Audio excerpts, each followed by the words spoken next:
Bem-vindos a mais uma porção da Bíblia. Hoje, dia 81.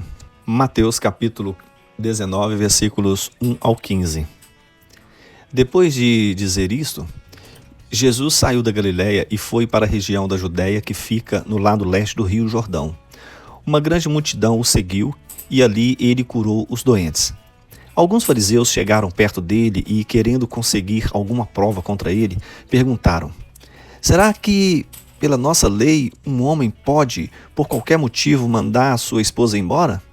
Jesus respondeu: por acaso vocês não leram o trecho das Escrituras que diz: no começo o Criador os fez homem e mulher? E Deus disse: por isso o homem deixa o seu pai e a sua mãe para se unir com a sua mulher, e os dois se tornam uma só pessoa. Assim já não são duas pessoas, mas uma só. Portanto, que ninguém separe o que Deus uniu. Os fariseus perguntaram: nesse caso, por que Moisés permitiu ao homem mandar a sua esposa embora se der a ela um documento de divórcio? E Jesus respondeu: Moisés deu essa permissão por causa da dureza do coração de vocês. Mas do princípio da criação não era assim. Portanto, eu afirmo a vocês o seguinte: o homem que mandar a sua esposa embora, a não ser em caso de adultério, se tornará adúltero se casar com outra mulher. Os discípulos de Jesus disseram: se é esta a situação entre o homem e a sua esposa, então é melhor não casar. Jesus respondeu: este ensinamento não é para todos, mas somente para aqueles a quem Deus o tem dado. Pois há razões diferentes que tornam alguns homens incapazes para o casamento. Uns porque nasceram assim, outros porque foram castrados, e outros ainda não casam por causa do reino do céu. Quem puder, que aceite este ensinamento. Depois disso, algumas pessoas levaram as suas crianças para Jesus, pôr as mãos sobre elas e orar. Mas os discípulos repreenderam as pessoas que fizeram isso. Aí ele disse: deixem que as crianças venham a mim e não a proíbam que elas façam isso, pois o reino do céu é das pessoas que são como estas crianças. Então Jesus pôs as mãos sobre elas e foi embora. Números capítulo 9. No primeiro mês do segundo ano depois da saída do povo de Israel do Egito, o Senhor falou com Moisés no deserto do Sinai. Ele disse: no dia 14 deste mês, começando ao anoitecer, o povo de Israel deve comemorar a festa da Páscoa, de acordo com todas as leis e ordens a respeito dela. Portanto, Moisés mandou que os israelitas comemorassem a Páscoa. Eles a comemoraram no dia 14 do primeiro mês, ao pôr do sol, no deserto do Sinai. Os israelitas fizeram tudo o que o Senhor havia ordenado a Moisés. Porém, alguns homens se tornaram impuros porque tocaram no morto e por isso não puderam comemorar a Páscoa naquele dia. Eles foram falar com Moisés e Arão e disseram: estamos impuros porque tocamos no morto. Será que não vamos poder apresentar a nossa oferta ao Senhor com os outros israelitas no dia que já foi marcado? Então Moisés respondeu: esperem que eu vou falar com o Senhor para saber o que ele quer que vocês façam. Aí o Senhor disse a Moisés: diga aos israelitas o seguinte: se algum de vocês ou dos seus descendentes estiver impuro por haver tocado no morto, ou se estiver longe viajando, mesmo assim poderá comemorar a Páscoa em honra de Deus o Senhor. Vocês a comemorarão um mês depois, no dia 14 do segundo mês, quando anoitecer. Nessa ocasião vocês comerão o animal com pães sem fermento e com ervas amargas. Não deixem sobrar nada da comida para o dia seguinte e não quebrem nenhum osso do animal. Façam a comemoração de acordo com todas as leis da Páscoa. Mas pode acontecer que alguém esteja puro e não esteja viajando. Se essa pessoa não comemorar a Páscoa, será expulsa do meio do povo, pois não me apresentou a oferta no tempo certo, e será castigada por causa do seu pecado. Se algum estrangeiro que mora no meio de vocês quiser comemorar a Páscoa, terá de obedecer às leis e às ordens a respeito dessa festa. A mesma lei será para todos, tanto para os nascidos no país como para os estrangeiros. No dia em que foi armada a tenda sagrada, veio uma nuvem e a cobriu. De noite a nuvem parecia fogo. Era sempre assim: de dia a nuvem cobria a tenda e de noite parecia fogo. Quando a nuvem se levantava de cima da tenda, os israelitas começavam a caminhar. No lugar onde a nuvem parava, aí eles acampavam. Eles começavam a caminhar ou acampavam de acordo com a ordem de Deus, o Senhor, e ficavam acampados ali durante o tempo em que a nuvem estava parada sobre a tenda. Quando ela ficava muito tempo sobre a tenda, os israelitas obedeciam à ordem do Senhor e não saíam dali. Às vezes a nuvem ficava poucos dias sobre a tenda. Assim, conforme a ordem do Senhor, eles continuavam acampados ou começavam a caminhar. Às vezes a nuvem ficava parada somente desde a tarde até a manhã do dia seguinte. Quando ela se levantava de manhã, eles começavam a caminhar. Sempre que a nuvem se levantava, fosse de dia ou fosse de noite, os israelitas começavam a caminhar. Mas, se ela ficava sobre a tenda 2 dias, ou 1 mês, ou mesmo 1 ano, enquanto estivesse parada, os israelitas continuavam acampados e não começavam a caminhar. Porém, quando ela se levantava, eles partiam. De acordo com a ordem do Senhor, eles acampavam ou começavam a caminhar. Os israelitas faziam isso obedecendo ao que o Senhor ordenava por meio de Moisés. Números capítulo 10. O Senhor Deus disse a Moisés o seguinte: faça 2 trombetas de prata batida. Com elas você chamará o povo para se reunir e dará o sinal de partida do acampamento. Quando forem tocadas as 2 trombetas, todo o povo se reunirá com você na entrada da tenda sagrada. Porém, quando uma só for tocada, apenas os chefes dos grupos de famílias se reunirão com vocês. Quando tocarem sons curtos e fortes, as tribos acampadas a leste deverão começar a sair. Quando tocarem pela segunda vez sons curtos e fortes, as tribos que estão ao sul começarão a sair. O sinal para a partida serão toques curtos e fortes, mas para reunir o povo deverão ser dados toques longos. Os encarregados de tocar as trombetas serão os sacerdotes, que são descendentes de Arão. A seguinte lei será obedecida para sempre pelos israelitas.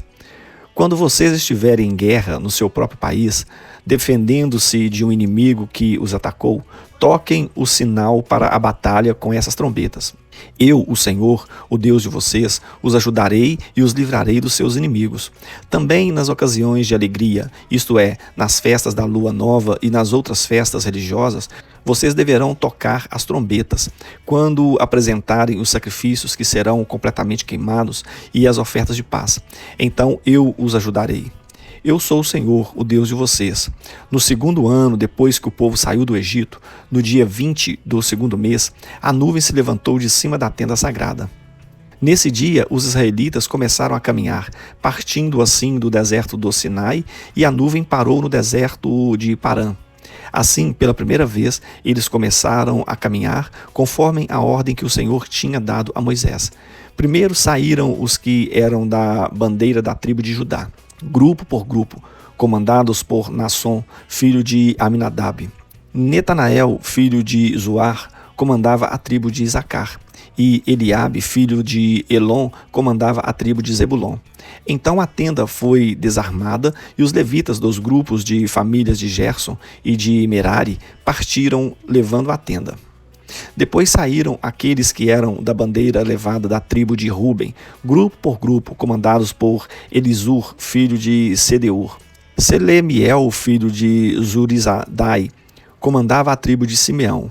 E Eliasaf, filho de Deuel, comandava a tribo de Gade.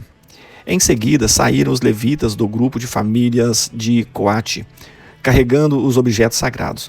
E quando chegaram ao outro acampamento, a tenda já estava armada. Então saíram aqueles que eram da bandeira da tribo de Efraim, grupo por grupo, comandados por Elisama, filho de Amiúde.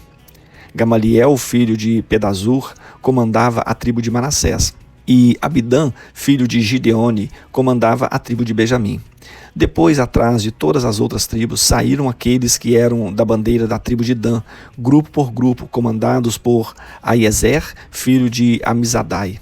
Pagiel, filho de Ocrã, comandava a tribo de Azer. E Aira, filho de Enã, comandava a tribo de Naphtali. Os israelitas começaram a caminhar nesta ordem, grupo por grupo. Moisés disse ao seu cunhado Obabe, filho de Jetro, o medianita: nós estamos saindo para o lugar que o Senhor disse que nos daria. Ele prometeu que faria o povo de Israel uma nação rica. Portanto, venha com a gente e repartiremos com vocês as coisas boas que conseguirmos. Obabe respondeu: Não, eu vou voltar para minha terra e para minha família. Por favor, não faça isso, disse Moisés. Você conhece o deserto e sabe onde podemos acampar.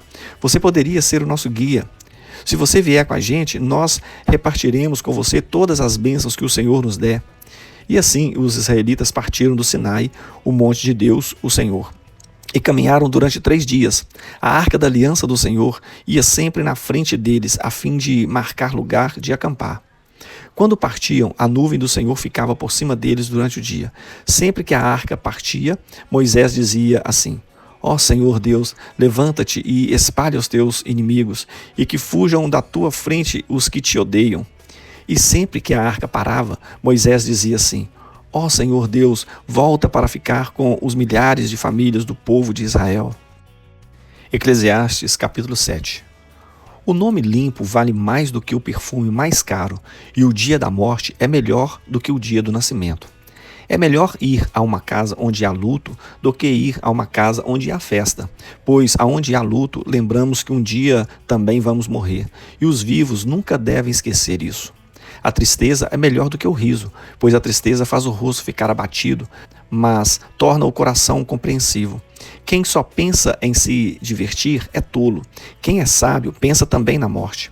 É melhor ouvir a repreensão de um sábio do que escutar elogios de um tolo. A risada dos tolos é como os estalos de espinhos no fogo.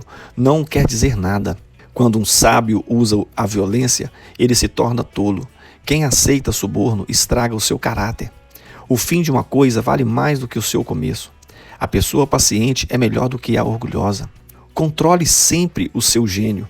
É tolice alimentar o ódio. Nunca pergunte: por que será que antigamente tudo era melhor? Essa pergunta não é inteligente. Todos neste mundo devem ser sábios. Ter sabedoria é tão bom como receber uma herança. A sabedoria é melhor do que o dinheiro. A vantagem da sabedoria é que ela conserva a vida da gente. Pense no que Deus faz. Quem pode endireitar o que ele fez torto? Quando as coisas correm bem, fique contente. Quando as dificuldades chegarem, lembre disto. É Deus quem manda tanto a felicidade como as dificuldades. E a gente nunca sabe o que vai acontecer amanhã. A minha vida tem sido uma ilusão, mas nela eu tenho visto de tudo. Há pessoas boas que morrem e há pessoas más que continuam a viver a sua vida errada. Por isso, não seja bom demais, nem sábio demais, porque você iria se destruir. Mas também não seja mau demais, nem tolo demais, porque você iria morrer antes do tempo. Evite tanto uma coisa como outra. Se você temer a Deus, terá sucesso em tudo. A sabedoria pode fazer mais por uma pessoa do que 10 prefeitos juntos podem fazer por uma cidade. Não existe no mundo ninguém que faça sempre o que é direito e que nunca erre. Não fique escutando tudo o que os outros dizem, pois poderá ouvir o seu empregado falar mal de você. E você sabe muito bem que muitas vezes você mesmo tem falado mal dos outros. Eu usei a minha sabedoria para examinar tudo isso. Estava resolvido a ser sábio, mas não conseguia alcançar a sabedoria. Como é que alguém pode descobrir o sentido das coisas que acontecem? Isso é profundo demais para nós e muito difícil de entender. Mas eu resolvi estudar e conhecer as coisas. Estava decidido a encontrar a sabedoria e a achar as respostas para as minhas perguntas. Queria saber por que a maldade e a falta de juízo são loucura. Eu encontrei uma coisa que é mais amarga do que a morte: um certo tipo de mulher. O amor que ela oferece é uma armadilha ou uma rede para pegar você. Os seus braços são correntes para prendê-lo. O homem que agrada a Deus consegue fugir dela, mas o pecador não. Eu descobri isso pouco a pouco, quando procurava respostas para as minhas perguntas. Procurei outras respostas, mas não encontrei nenhuma. Entre 1000 homens encontrei um que eu poderia respeitar, mas entre as mulheres não achei nenhuma. Tudo o que aprendi se resume nisto: Deus nos fez simples e direitos, mas nós complicamos tudo.